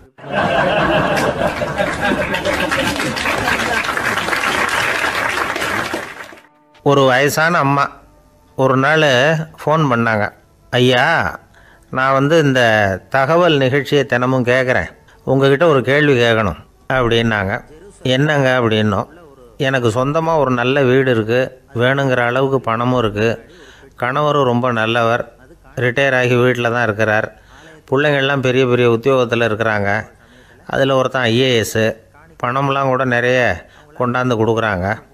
அப்படி இருந்தும் என் மனசில் நிம்மதி இல்லை, வாழ்க்கையில் ஒரு நிறைவு இல்லை அப்படின்னாங்க. ஏன்னு கேட்டோம். அதைத்தான் நான் உங்களை கேட்குறேன், ஏன் அப்படி அப்படின்னு திருப்பி கேட்குறாங்க. எங்களுக்கு ஒன்றும் புரியல. கொஞ்சம் நேரம் குழம்பி போயிட்டோம். இருந்தாலும் அதை அவங்கக்கிட்ட காட்டிக்காமல் கொஞ்சம் சாமர்த்தியமாக, ஏம்மா உங்கள் மனசில் நீங்கள் ஏதோ ஒன்று எதிர்பார்க்குறீங்க, அது நிறைவேறலை அப்படி தானே அப்படின்னு கேட்டோம். ஆமாம் அப்படின்னாங்க. அதுக்கப்புறம் அவங்கக்கிட்ட கொஞ்சம் மனம் விட்டு பேசுகிறப்போ தானாக விஷயம் வெளியில் வந்தது. அதாவது அவங்க பிள்ளைங்க பெரிய பெரிய உத்தியோகத்தில் இருக்கிறதுனால அவசரமாக பார்த்துட்டு ஓடுறாங்களாம். ஆசையாக அம்மான்னு கூப்பிட்டுக்கிட்டு கிட்ட உட்காந்து கொஞ்சம் நேரமாவது என்கிட்ட பேசினா தானே என் மனசு கொஞ்சம் நிம்மதியாக இருக்கும். அது அவங்களுக்கு தெரிய மாட்டேங்குதே அப்படிங்கிறாங்க. இதுதான் அவங்களுடைய ஏக்கம். இந்த ஏக்கம் அந்த தாயின் மனசில் இருந்துக்கிட்டு இருக்குது. இப்படி மகனுடைய அன்புக்காக மட்டுமே ஏங்குகிற தாய்மார்கள் பல பேர் இருக்கிறாங்க இந்த உலகத்தில். இதை நினைக்கிறப்போ ஒரு வெளிநாட்டு நாடோடி கதை ஞாபகத்தில் வருது. அதாவது கடவுள் படைப்பு தொழிலில் ரொம்ப மும்முரமாக ஈடுபட்டுக்கிட்டு இருந்தாராம். மீன்களை படைச்சாராம், பறவைகளை படைச்சாராம், விலங்குகளை படைச்சாராம். அவருக்கு திருப்தி ஏற்படலை. அதுக்கப்புறம் மனிதர்களை படைச்சிருக்கிறார். அப்பவும் அவருக்கு மன நிறைவு ஏற்படலையாம். கடைசியாக தன்னுடைய சக்தி முழுசையும் பயன்படுத்தி குறையே இல்லாத அளவுக்கு ஒரு படைப்பை உருவாக்கினாராம். அந்த உன்னதமான ஒரு படைப்பு அதுதான் பெண், அதாவது தாய். இப்படி உருவாக்கி எல்லாரையும் இந்த உலகத்தில் விட்டுவிட்டாராம். அதுக்கப்புறம் கொஞ்ச காலம் கழித்து தன்னுடைய தேவியை அழைச்சிக்கிட்டு இந்த பூலோகத்துக்கு வந்திருக்கிறார். தன்னுடைய குறையில்லாத படைப்பாகிய பெண்ணை பார்த்தாராம். ஏம்மா உனக்கு இன்னும் ஏதாவது குறை இருந்தால் சொல்லு, அதையும் நிவர்த்தி பண்ணி விடுறேன் அப்படின்னாராம். அந்த அம்மா பார்த்துருக்காங்க. சுவாமி, எனக்கு நீங்கள் கொடுத்துருக்கிறது 2 கை. என்னுடைய பிள்ளைகளுக்கு சேவை செய்கிறதுக்கு இந்த 2 கை பத்தலை. அதனால் இன்னும் ஒரு 2 கை கொடுத்தா தேவலை அப்படின்னாங்களாம். கடவுள் பார்த்தார். அதனால் என்ன, அப்படியே செஞ்சு விடலாம், இதோ அதுக்கான வரம் கொடுத்துட்டேன் அப்படின்னார். அந்த அம்மாவுக்கு இப்போ 4 கை ஆகிட்டுது. 4 கையாலேயும் குழந்தைகளுக்கு சேவை செய்ய ஆரம்பிச்சிட்டாங்க. கடவுள் திருப்தியாக திரும்பி போனார். அதுக்கப்புறம் கொஞ்சம் காலம் கழித்து மறுபடியும் திரும்பி வந்தார். தேவியோட பெண்ணை பார்த்தார். இப்போ என்னம்மா சந்தோஷந்தானே அப்படின்னாராம். அதுக்கு அந்த அம்மா, சந்தோஷந்தான், இருந்தாலும் இப்போ எனக்கு இருக்கிற 2 காலும் போதில்லை, இன்னும் ஒரு 2 கால் இருந்தால் தேவையில்லை, நிறைய ஓடி ஆடி பிள்ளைகளுக்காக வேலை செய்ய வேண்டியிருக்குது அப்படின்னாங்களாம். சரின்னு சொல்லி 4 கால் இருக்கிறது மாதிரி செஞ்சுட்டு போயிட்டார் கடவுள். மறுபடியும் கொஞ்ச நாள் கழித்து தேவி சொன்னாங்க கடவுள்கிட்ட, நீங்கள் என்ன தான் முயற்சி பண்ணினாலும் முழுமையான ஒரு படைப்பை உங்களால் உருவாக்க முடியாது, அப்படி தான் நான் நினைக்கிறேன் அப்படின்னாங்களாம். அப்படியா சொல்கிறேன், வா அந்த பொண்ணை பார்த்துட்டு வருவோம் அப்படின்னு புறப்பட்டு இங்கே வந்தாங்களாம். இங்கே வந்து பார்த்தா 4 கால் 4 கையோடு அந்த பொண்ணு ஒரு செவுத்தில் சாஞ்சி உட்காந்து அழுதுகிட்டு இருக்குது. இப்போ தேவி அந்த பொண்ணை சுட்டி காட்டி கடவுள்கிட்ட கேட்டாங்களாம், ஏங்க நீங்கள் அந்த பொண்ணுக்கு கையை கொடுத்தீங்க, காலை கொடுத்தீங்க, சரி, அந்த கண்ணீரையும் எதுக்காக கொடுத்தீங்க அப்படின்னு கேட்டாங்களாம். அதுக்கு கடவுள் சொன்னாராம், கையை கொடுத்தது நான் தான், காலை கொடுத்தது நான் தான், ஆனால் அந்த கண்ணீரை கொடுத்தது நான் இல்லை, அதை கொடுத்தது அந்த அம்மாவோட பிள்ளைங்க அப்படின்னாராம். இன்றைக்கும் அப்படித்தான் பல பிள்ளைங்க அவங்க அம்மாவுக்கு கண்ணீரை தான் கொடுத்துக்கிட்டு இருக்கிறாங்க. அம்மாவை மதிக்கிற பிள்ளைங்க தான் இன்றைக்கி நல்லபடியாக இருக்கிறாங்கங்கிறது அவங்களுக்கு தெரியறதில்ல. இந்த காலத்து பிள்ளையாண்டான் ஒருத்தன் அவங்க அம்மாக்கிட்டேயும் நல்ல பிள்ளையாக நடந்துக்குவான், மனைவிக்கிட்டேயும் நல்ல கணவனாக நடந்துக்குவான், ரொம்ப சாமர்த்தியம். ஒரு நாள் அவங்ககிட்ட கேட்டாங்க, ஏன்பா உங்கள் அம்மாவும் உன் மனைவியும் சண்டை போட்டுக்கிட்டா நீ எந்த பக்கம் அப்படின்னாங்களாம். வீட்டுக்கு வெளிப்பக்கம் அப்படின்னானான் அவன்.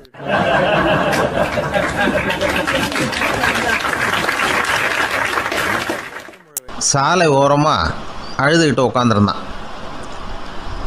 பிச்சை எடுத்து சாப்பிட்ற ஒருத்தன் அந்த பக்கமாக வந்தான். இவனை பார்த்தான். ஏன் அழுதுகிட்டு உட்காந்துருக்கிற, என்னாச்சு உனக்கு அப்படின்னு கேட்டான். அதுக்கு இவன் சொன்னான், என்கிட்ட ஒன்றுமே இல்லை, நான் இந்த உலகத்தில் இருந்து என்ன பிரயோஜனம், அதனால தான் அழுதுகிட்டு இருக்கிறேன் அப்படின்னா. உன்கிட்ட மறைஞ்சிருக்கிற புதையல் என் கண்ணுக்கு நல்லா தெரியுது, அது உனக்கு புரியல, அதனால தான் அழுதுகிட்டு இருக்கிற அப்படின்னா. என்னது புதையல் இருக்குதா, உன் கண்ணுக்கு தெரியுதா அப்படின்னு கேட்டான். ஆமாம் எனக்கு தெரியுது, அந்த புதையலை நீ விற்கிறதுக்கு தயாராக இருக்கிறியா அப்படின்னு கேட்டான் இவன். இதை கேட்டதும் அந்த இளைஞனுக்கு ரொம்ப ஆச்சரியமாக போச்சு. என்னது இப்படி கேட்குறானே அப்படின்னு. என்கிட்ட ஒரு காசு கூட இல்லையே, அப்படி இருக்கிறப்போ புதையல் எங்கேருந்து வந்தது அப்படின்னா. இந்த நேரத்தில் அந்த பிச்சைக்காரன் சிரித்தான். இப்படி தான் இந்த உலகத்தில் எல்லோரும் சொல்லிகிட்டு இருக்கிறாங்க, என்கிட்ட ஒன்றுமே இல்லை ஒன்றுமே இல்லைன்னு சொல்லி, ஆனால் அவங்கக்கிட்ட தான் புதையல் இருக்குது, நீ வேணும்னா என் கூட வா, நம்ம நாட்டு அரசர்கிட்ட போவோம், உங்ககிட்ட இருக்கிற புதையலை அவர் நல்ல விலைக்கு எடுத்துக்குவார் அப்படின்னா. அது எப்படி உனக்கு தெரியும்னா, இதுக்கு முன்னாடியும் இது மாதிரி பல பேரை நான் வந்து ராஜா கிட்ட அழைச்சிட்டு போயிருக்கிறேன், அதனால தான் உன்னை பார்த்தேன், உன்னையும் கூப்பிட்றேன், நீ சரின்னு சொன்னால் உன்னை அழைச்சிட்டு போகிறேன், உங்ககிட்ட இருக்கிற புதையலை அவர் நல்ல விலை கொடுத்து எடுத்துக்குவார் அப்படின்னு சொன்னான். இவன் இப்படி சொல்கிறதும் அந்த இளைஞனுக்கு ஒன்றுமே புரியல. இது என்னது இந்த ஆள் இப்படி சொல்லிக்கிட்டு இருக்கிறான், நம்மக்கிட்ட என்ன இருக்குது, அதுவும் இல்லாமல் இவனே பிச்சை எடுத்து சாப்பிட்டுக்கிட்டு இருக்கிறான், இவன் போய் நம்மளை ராஜா கிட்ட அழைச்சிட்டு போகிறதா போகிறேங்கிறானே என்ன அப்படின்னு சொல்லி அவன் யோசனை பண்ணான். என்ன யோசிக்கிற, உனக்கு பணம் வேணும்னா என்னோட வா அப்படின்னா. இளைஞன் ஒரு முடிவுக்கு வந்தான். சரி, இங்கேயே உட்காந்துக்கிட்டு இருக்கிறத விட அங்கேயாவது போய் பார்ப்போமே, இங்கே அழுதுகிட்டு உட்காந்துருக்கிறதுல என்ன பிரயோஜனம், ஏதோ கூப்பிட்றான் போய் பார்த்துட்டு வருவோமே அப்படின்னு சொல்லி அவன் கூட புறப்பட்டான். பிச்சைக்காரன் முன்னாடி போயிட்டே இருக்கிறான், இந்த இளைஞன் பின்னாடி நடந்து போயிட்டுருக்கான். 2 பேரும் அரண்மனையை நோக்கி போகிறாங்க. பாதி வழி போயிருப்பாங்க. வழியில் அந்த பிச்சைக்காரன் சொன்னான், இதை பாரு, முன்னாடியே சில விஷயங்களை நாம் பேசிக்க வேண்டியிருக்கு, சரியாக தெளிவாக முடிவு எடுத்துக்கிட்டு அதுக்கப்புறம் ராஜாக்கிட்ட போகணும். ஏன்னா அங்கே போய் அது முடியாது இது முடியாதுன்னு நாம் நமக்குள்ளே சண்டை போட்டுக்கிட்டு இருக்க முடியாது. ராஜாவுக்கு விலையை பற்றி கவலையே இல்லை. எவ்வளவு சொன்னாலும் நமக்கு பணம் கிடச்சிரும்.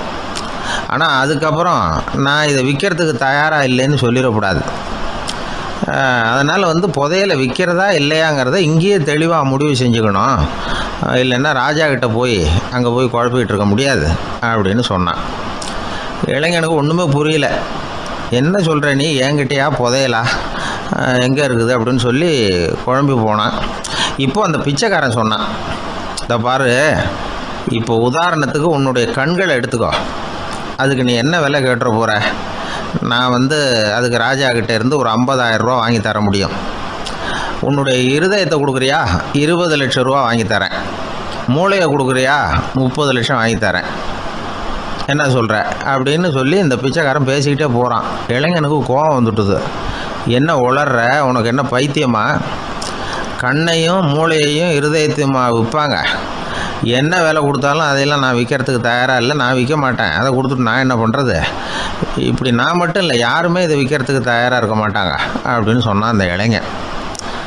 இவன் இப்படி சொன்னதும் அந்த பிச்சைக்காரன் வாய் விட்டு சிரிக்க ஆரம்பிச்சுட்டான். இப்போ பைத்தியமானது நானா நீயா?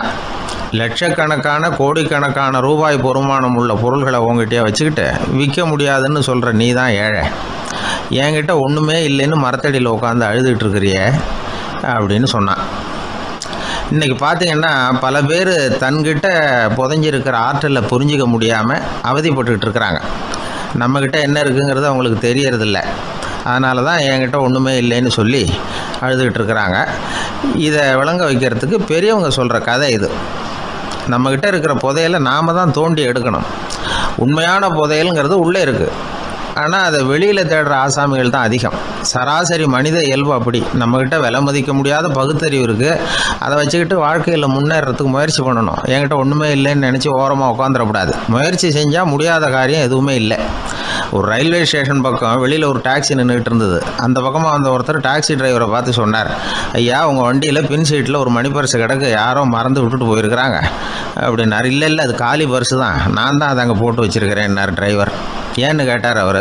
இதுக்கு டிரைவர் சொன்னார், அதை பார்க்குற யாராவது அதை எடுத்துக்கலாம்ங்கிற ஆசையிலையாவது சவாரிக்கு வருவாங்க, அதுக்காக தான் போட்டு வச்சுருக்கிறேன் அப்படின்னார்.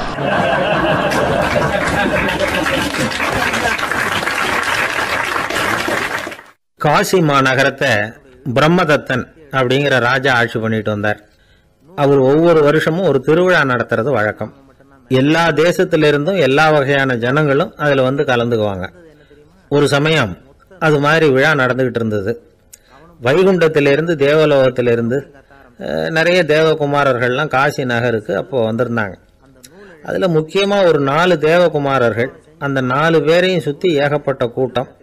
அப்படி என்ன விசேஷம் அவங்கக்கிட்ட அப்படின்னா, மற்றவங்களை விட அவங்க முகம் அழகாக இருந்ததா அப்படி பார்த்தா அப்படியும் இல்லை. அவங்க அணிஞ்சிருந்த மலர் மாலைகள் தான் அதுக்கு காரணமா. அந்த மலர்கள்லேருந்து அப்படி ஒரு அபூர்வமான நறுமணம். இதுக்கு முன்னாடி இப்படி ஒரு நறுமணத்தை அந்த ஊர் ஜனங்க அனுபவிச்சதே இல்லை.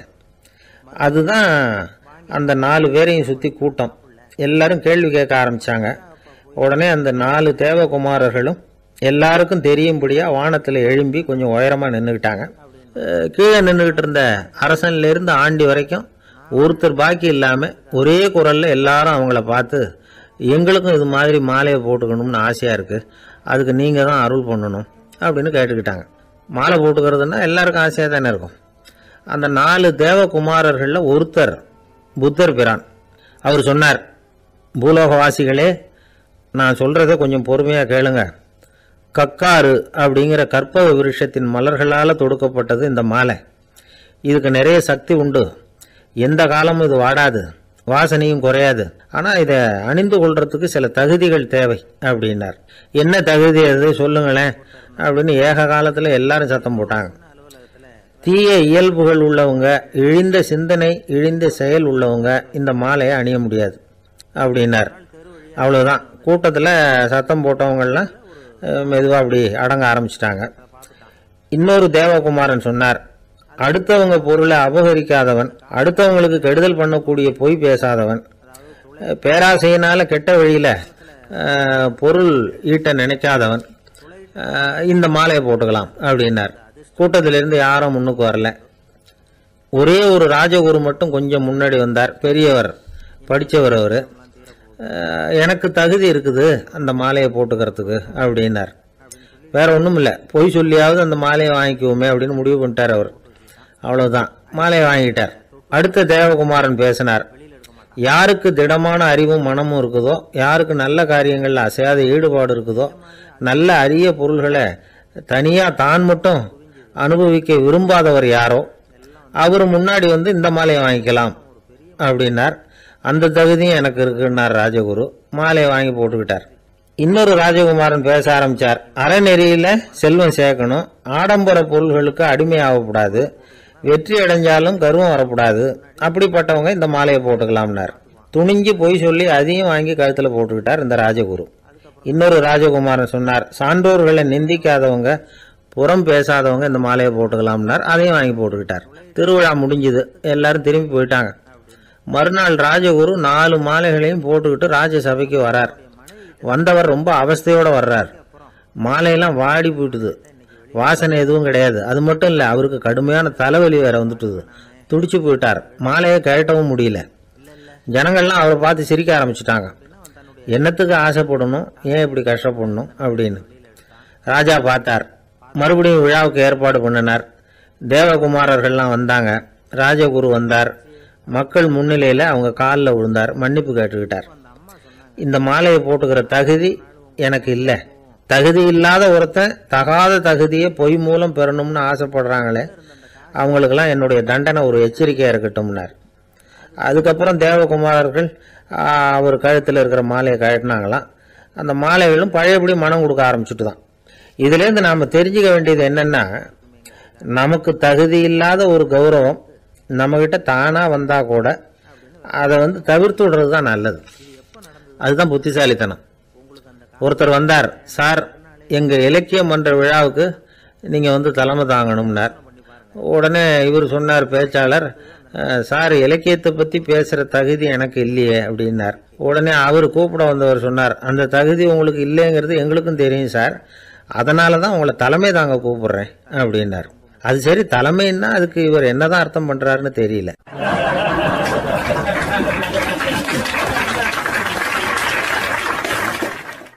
என்னை விட யோகியம் இந்த உலகத்தில் வேற யாரும் இல்லை சார் அப்படின்னார் ஒருத்தர். அவரை விட அயோக்கியன் வேற யாரும் இருக்க முடியாதுங்கிற முடிவுக்கு கேட்டவங்க வந்துட்டாங்களாம். மனுஷனுக்கு இருக்கிற ஒரு மிகப்பெரிய குறையே தன்கிட்ட இருக்கிற குறை அவனுக்கு தெரியாமல் போகிறது தான். ஆனால் அடுத்தவங்ககிட்ட இருக்கிற குறை இவனுக்கு தெளிவாக தெரிஞ்சிடும். ஒரு ஒட்டகம் ஒரு கொக்கை பார்த்து ஒரு கேள்வி கேட்டுதான். என்ன கேள்வி தெரியுமா? உன் கழுத்து ஏன் இப்படி வளைஞ்சி போயிருக்குது அப்படின்னு கேட்டிருக்கு. இதுக்கு உடம்பே வளைச்சல். இது போய் கொக்கை கிண்டல் பண்ணுது. இன்னைக்கு மனித சுபாவமும் கிட்டத்தட்ட இப்படித்தான் இருக்குது. இந்த உலகத்தில் குறையில்லாத மனிதர்கள் யாரும் கிடையாது, நாம் உள்பட. அப்படிங்கிறத முதல்ல நாம் நல்லா புரிஞ்சுக்கணும். ஒரு ஊரில் ஒரு விற்பனை நிலையம் இருந்தது. செல்ல பிராணிகளை விற்பனை செய்கிற நிலையம் அது. நாய், கிளி, பூனை இப்படி நிறைய வச்சு விற்பனை பண்ணிகிட்டு இருக்கிறாங்க. நாய்க்குட்டி விற்பனை செய்கிற பகுதியில் ஒரு சிறுவன் நின்றுக்கிட்டு இருந்தான். விற்பனை செய்கிற ஆளுகிட்ட விலை கேட்டுக்கிட்டு இருந்தான். அதுவும் இருக்குதே, அந்த நாய்க்குட்டி என்ன விலை அப்படின்னு கேட்டானா. 1000 ரூபா அப்படின்னாரான். சரி, அது வேணாம், இது என்ன விலைன்னு இருக்கான். 500 ரூபா அப்படின்னாரான். இந்த சின்ன பையன் கையில் வச்சுருந்தது வெறும் 50 ரூபா தான். அதனால் இதை விட குறைச்சலாக கிடைக்குமான்னு பார்த்துருக்கான். அந்த கடையில் ஒரு மூலையில் சரியாக கவனிக்கப்படாமல் ஒரு நாய்க்குட்டி படுத்து கிடந்தது. பாவமாக கத்திக்கிட்டு இருந்தது. அதை பார்த்ததுமே இவனுக்கு அது ரொம்ப பிடிச்சி போச்சு. உடனே அந்த கடைக்காரரை பார்த்து, அதுவும் அந்த மூலையில் படுத்து கிடக்குதே, அந்த நாய்க்குட்டி என்ன விலை அப்படின்னு கேட்டிருக்கான். தம்பி, அது ஒரு கால் ஊனம், அதனால் அது உன்னோட குதித்து விளையாடவோ ஓடுறதோ அதால் முடியாத காரியம் அப்படின்ட்டுருக்கார் அவர். அது தெரிஞ்சுதாங்க கேட்குறேன், அதோட விலை என்ன, அதை மட்டும் சொல்லுங்களேன் அப்படின்ட்டுருக்கான். தம்பி, இது கால் ஊனம் உள்ள ஒரு நாய். இதை போய் காசு கொடுத்து வாங்கிறதுக்கு யாராவது பிரியப்படுவாங்களா? இதை நான் உனக்கு இலவசமாகவே தர்றேன், எடுத்துகிட்டு போ அப்படின்னாரான். இதை கேட்டதும் அந்த சிறுவனுக்கு கோவம் வந்துட்டு தான். நீங்கள் ஒன்றும் சும்மா கொடுக்க வேணாம், இந்தாங்க 50 ரூபா, இதை வச்சுக்கிட்டு நாய்க்குட்டியை கொடுங்க அப்படின்ட்டுருக்கான். அவருக்கு ஒன்றும் புரியல, ஆச்சரியமாக இருந்தது. சரின்னு பணத்தை வாங்கிட்டு நாய்க்குட்டியை தூக்கி கொடுத்தார். அந்த சிறுவன் அந்த நாய்க்குட்டியை 2 கையாலையும் வாங்கினா, மார்போட பிரியமாக சேர்த்து அணைச்சிக்கிட்டான். தெருவில் இறங்கி நடக்கிறான். அப்படி நடக்கும்பொழுது தான் பார்க்குறார், கடைக்காரர் ஆச்சரியமாக அவனை பார்க்குறார். அப்போ தான் அவருக்கு ஒரு விஷயம் புரியுது. அந்த சிறுவன் தெருவில் நாய்க்குட்டியை மார்போடு அணைச்சிக்கிட்டு விந்தி விந்தி நடந்து போய்கிட்டு இருக்கிறான். ஆமாம், அவனுக்கும் ஒரு கால் ஊனம். இந்த நாய்க்குட்டியை யாருமே வாங்க மாட்டாங்கன்னு நினச்சிக்கிட்டு இருந்தார். குறையுள்ள அதுக்கும் ஒரு எஜமானன் கிடச்சுட்டான். அதனால் ஊனம் ஒரு குறை இல்லை அப்படிங்கிற உண்மையை அந்த கடைக்காரர் புரிஞ்சுக்கிட்டாராம். நம்மால் ஒருத்தர் கொஞ்சம் வயசானவர், எழுந்திரிச்சு சரியாக நடக்க முடியாது, சாய்வு நாற்காலியிலேயே எப்பவும் உட்காந்துருப்பார். அவர் தனக்கு துணையாக ஒரு நாயை பக்கத்தில் வச்சுருந்தார். அதுவும் ரொம்ப வயசான ஒரு நாய், எழுந்திரிக்கவே சிரமப்படும், நடக்கவும் முடியாது. அவர் பக்கத்துலேயே இதுவும் சோர்ந்து போய் படுத்து கிடக்கும். அந்த பெரியவரை பார்க்க வந்த ஒருத்தர் கேட்டார், ஏங்க ஒரு சின்ன பையனை உங்களுக்கு துணையாக வச்சுக்கப்படாதா? இந்த நாயை உங்களுக்கு பாதுகாப்பாக வச்சுருக்கிறீங்களே, உங்களுக்கு ஒரு ஆபத்துன்னா இது எப்படி உங்களுக்கு உதவ முடியும் அப்படின்னார். அப்போ அவர் சொன்னாராம், எனக்கு ஒரு ஆபத்துன்னா அந்த சமயத்தில் இந்த நாய் என்னை தனியாக விட்டுட்டு ஓடி போயிடாமல் இருக்கணும்ல, அதுக்காக தான் இதை நான் வச்சுருக்கிறேன் அப்படின்னாராம்.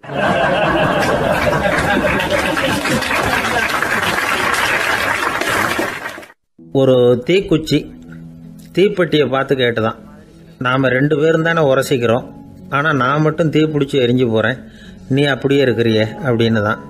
அதுக்கு தீப்பெட்டி சொல்லியிருக்குது, உனக்கு தலையில் கணம் இருக்குது அதனால் அழிஞ்சு போகிற அப்படின்னு தான். எப்படி இருக்கு பாருங்கள் இந்த பதில். தலையில் கணம் உள்ளவங்க யாருமே சரியாக இருக்க முடியாது. எவ்வளவு பெரியவங்களாக இருந்தாலும் சரி, ரொம்ப கஷ்டம்தான் அது. கர்வம்ங்கிறது கூடவே கூடாது. இதை விளக்கிறதுக்கு மகான் ஒருத்தர் ஒரு சம்பவத்தை சொல்கிறார். அர்ஜுனன் தீர்த்த யாத்திரை பண்ணானா. அப்போது தென்னிந்தியாவுக்கு வந்திருக்கிறான். ராமேஸ்வரத்துக்கு போனப்போ அங்கே இலங்கைக்கு கல்லுலாம் அடுக்கி போடப்பட்டிருந்த பாலத்தை பார்த்தானா. ஒரு சின்ன குரங்கு அதுக்கு பக்கத்தில் விளையாடிக்கிட்டு இருந்திருக்கு. அதை பார்த்துட்டு அர்ஜுனன் சிரிச்சிருக்கான். ஏன் சிரிக்கிறேன்னு கேட்டிருக்கு அந்த குரங்கு. ராமன் மிகச்சிறந்த வில் வீரன், அப்படி இருக்கிறப்போ அவன் இலங்கைக்கு அம்புகளாலேயே ஒரு பாலம் கட்டியிருக்கலாம். அதை விட்டுட்டு போயும் உன்ன மாதிரி குரங்குகளை துணையாக வச்சுக்கிட்டு இப்படி ஒரு கருங்கல் பாலத்தை கட்டியிருக்கிறானே அப்படின்னு நானா. அம்புகளால் பாலம் கட்ட முடியுமா அப்படின்னு கேட்டுதான் குரங்கு. ஏன் முடியாது, என்னால் முடியுமேன்னு இருக்கான் அர்ஜுனன். அம்பால் பாலம் கட்டலாம், இருந்தாலும் என்ன மாதிரி குரங்குகள் ஏறி நடந்தா அது தாங்குமா? அதனால தான் ராமர் கருங்கல் பாலமே கட்டினார் அப்படின்றது குரங்கு சொல்லிச்சான். அப்படியே சொல்கிற, நான் வேணும்னா இப்போ அம்புகளாலேயே ஒரு பாலத்தை கட்டுறேன், நீ அது மேலே ஏறி நடந்து பார். பாலம் விழுந்துட்டுதுன்னா நான் தீ மூட்டி அதில் குதித்து உயிர் தியாகம் பண்ணி விடுறேன் அப்படின்னு நான் ரொம்ப கோபமாக. உடனே அந்த சின்ன குரங்கு பெரிய உருவம் எடுத்துட்டு தான் கையில் கதையோடு அர்ஜுனன் முன்னாடி நிற்கிறான் அனுமன். பார்த்தா, என்னுடைய தலைவர் ராமரியா இழிவாக பேசுகிற, நீ இப்போ பாலம் கட்டு, நான் என்னுடைய பலத்தை காட்டுறேன் அப்படின்னு அனுமன். அர்ஜுனன் தன்னுடைய காண்டிபத்தை எடுக்கிறான், சரமாரியாக அம்புகளை விடுறான். அதெல்லாம் ஒன்றோட ஒன்று கோத்துக்கிட்டு அப்படியே பாலம் மாதிரி நிற்கிது. அர்ஜுனன் தலை நிமிர்ந்து நின்னான். அனுமன் உயர கிளம்பி அங்கேருந்து பாலத்தில் பொத்துன்னு இறங்கினான். பாலம் அப்படியே நொறுங்கி போச்சு தூள் தூளாக. என்ன அர்ஜுனா, இப்போ என்ன செய்ய போகிற அப்படின்னு நான் ஏளனமா. அர்ஜுனன் தலையை தொங்க போட்டுக்கிட்டான். சொன்னபடி தீ மூட்டி அதில் குதிக்கிறதுக்காக 3 தடவை சுற்றி வந்தான். அப்போது கிருஷ்ணர் அங்கே வந்தார். என்ன அர்ஜுனா, என்ன நடக்குது, என்ன இது அப்படின்னு ஒன்றும் தெரியாத மாதிரி கேட்டார். அர்ஜுனன் வாயை திறக்கிறதுக்கு முன்னாடி அனுமன் வாயை திறந்தான், நடந்ததை சொன்னான். அர்ஜுனன் சவால் விட்டபடி உயிர் திறந்தே ஆகணும்னா அனுமன். கிருஷ்ணர் யோசனை பண்ணார். நல்லது, இந்த சவால் விட்டதுக்கும் நடந்ததுக்கும் யார் சாட்சி? பெரிய ஒருத்தரை சாட்சியாக வச்சுக்கிட்டல்லவா நீங்கள் இந்த போட்டியை நடத்தியிருக்கணும் அப்படின்னார். அதனால் என்ன, இப்போ மறுபடியும் அந்த போட்டியை நடத்தி விட்டா போச்சு, என்னால் அந்த அம்பு பாலத்தை நொறுக்க முடியாதா அப்படின்னு அனுமன். சரி, இப்போ மறுபடியும் அது நடக்கட்டும்னார் கிருஷ்ணர். அர்ஜுனன் அம்பு பாலம் அமைச்சான். அனுமன் ஏறி குதிச்சான். பாலம் அசைஞ்சு கொடுக்கவே இல்லை, அவ்வளோ உறுதியாக இருக்குது. இப்போ அனுமன் தலையை குனிஞ்சிக்கிட்டான். அர்ஜுனன் நன்றியோடு நிமிர்ந்து பார்த்தான். கிருஷ்ணருடைய தோள்கள்லேயும் முதுகள்லேயும் ரத்தம். என்ன சுவாமி, என்ன நடந்ததுன்னு நான் பதறி போய், உன் அம்பு பாலத்தை நான் தான் முட்டு கொடுத்து தாங்கிட்டு இருந்தேன். அனுமன் குதிச்சப்போ என் மேலே ஏற்பட்ட காயங்கள் இவை. பின்ன உன்னுடைய அம்பு பாலத்தினாலேயா பாலம் நின்றுதுன்னு நினைக்கிற அப்படின்னாராம். முதல்ல அர்ஜுனன் அப்புறம் அனுமன் 2 பேருக்குமே கர்வ பங்கம் ஆயிட்டு தான். அதாவது அவங்கக்கிட்ட இருந்த கர்வம் போயிட்டுது. யாராக இருந்தாலும் கர்வம் கூடாதுங்கிறத இதிலேருந்து நாம் புரிஞ்சுக்கணும். இந்த காலத்தில் நாமெல்லாம் எந்த விஷயத்துக்கெல்லாம் கர்வப்பட்டுக்கிட்டு இருக்கோம் தெரியுமா? 2 பெண்கள் தங்களுடைய கணவன்மார்களை பற்றி ரொம்ப பெருமையாக பேசிக்கிட்டாங்களாம். அதில் ஒரு அம்மா சொல்லியிருக்கு, என் வீட்டுக்காரர்கிட்ட எந்த சப்ஜெக்ட் கொடுத்தாலும் சரி அந்த விஷயத்தை பற்றி அழகாக 1 மணி நேரம் பேசுவார் அப்படின்னாங்களாம். உடனே இன்னொரு அம்மா, அது என்ன பிரமாதம், என் வீட்டுக்காரருக்கு சப்ஜெக்டே தேவையில்லை, விஷயமே இல்லாமல் நாள் பூரா பேசிக்கிட்டு இருப்பார் அப்படின்னாங்களாம்.